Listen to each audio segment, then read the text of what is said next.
Interest rates. The Independent Bank of England has cut them. You're not going to take credit for that, are you? I welcome the fact that interest rates have come down today. That's good news for homeowners, good news for businesses.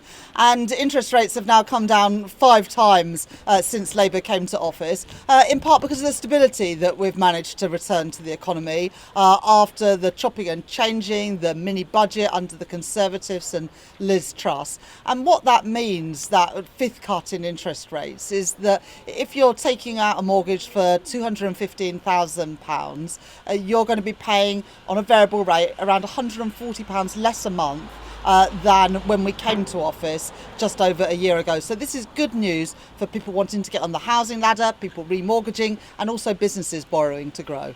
Lovely. One or two other things for the pool then. Someone who you spoke about on the podcast is Gordon Brown. He has an idea. He says you should raise a gambling tax in order to fund a child benefit. He says you're thinking about that, are you? So I talked to Gordon regularly and saw him last week when I was in Scotland. Like Gordon, I am deeply concerned around the levels of child poverty in Britain. No child should grow up hungry or parents not be able to afford the basics for their family. We're a Labour government, of course we care about child poverty. That's why one of the first things we did as a government was to set up a child poverty task force. That will be reporting in the autumn and we'll respond to it then.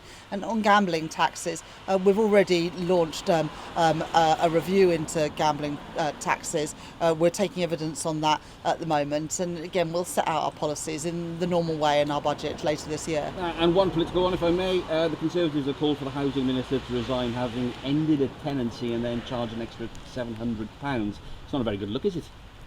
I don't know the details, but Rushanara Ali seems to have done everything in accordance with the law, and I really don't understand why the Conservatives are calling for that. Right, that's the end of the pool. Over to... Okay, right, just two ITV Wales type questions. So, Chancellor, what brings you to Wales today? That the spending review just a couple of months ago, the Labour government, the UK Labour government, put money into coal tip remediation, working with the Welsh Labour government, two governments working in partnership, £118 million over 3 years, money that just wasn't made available by the previous Conservative government. We know how important the coal mining community and that legacy was for Wales, but also the challenges that poses today. And there's probably not a community in South Wales or a family in South Wales that doesn't know about the impact of the unstable coal tips and those accidents that we've had, including in the last couple of years. And that's why, as a government and me as Chancellor in my first spending review, have put money into coal tip remediation, and I'm here today to see the difference that is making, protecting communities but also protecting the wildlife here and creating new opportunities for economic development and industry here in South Wales. Do you feel the Treasury has a moral duty to pay for this coal remediation? I think there's absolutely a duty for the UK Labour government and also the Welsh government to work together. The whole of the United Kingdom has benefited from coal in Wales, and therefore it's right that the UK make sure that these communities are now safe. They've done a huge amount for the UK in providing that coal. We need to now make sure that those tips are safe and that we don't have those landslides. And I think that everybody across the UK recognises those contributions of South Wales, but also recognise how important it is that there is safety now in those communities. Not far from this community, there is Port Talbot, a town which has experienced a lot of hardship recently, and I've spent the morning there. I'm picking up the same vibe from people. They don't feel better off than a year ago. You've got businesses saying their profits are down, they're worried about the future. What can you do to help them?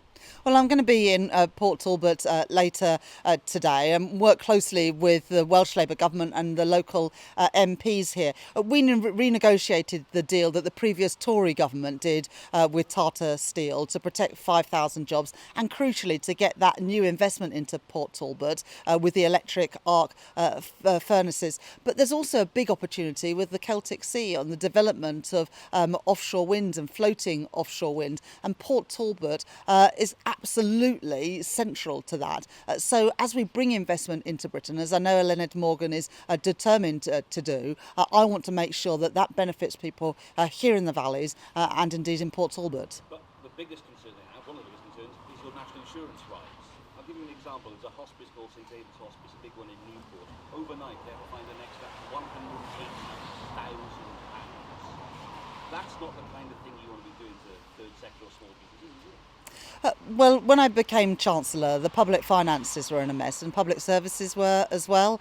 What we've seen since the budget last year is reductions in NHS waiting lists, both in England and in Wales. And that's because we've now got, for the first time in 14 years, a Welsh Labour government and a UK Labour government working in partnership to get people off those waiting lists. We've now delivered millions more appointments in England and Wales over the last year in our NHS, but that was only possible because we raised the money and that money then went into the NHS. And it's also why at the end of last year we were able to make a settlement with the hospices to make sure that they have the money that they need.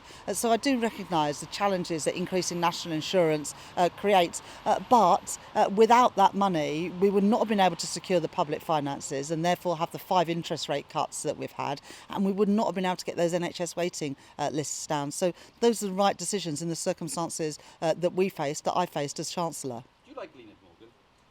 Yes, and I'll be seeing Leonard later today. She's been First Minister here in Wales for a year now, and I work closely with her. Also seen Mark Drakeford today, who I had the privilege of working for us for many years when he was First Minister. Made her life particularly difficult with an election round the corner in less than a year.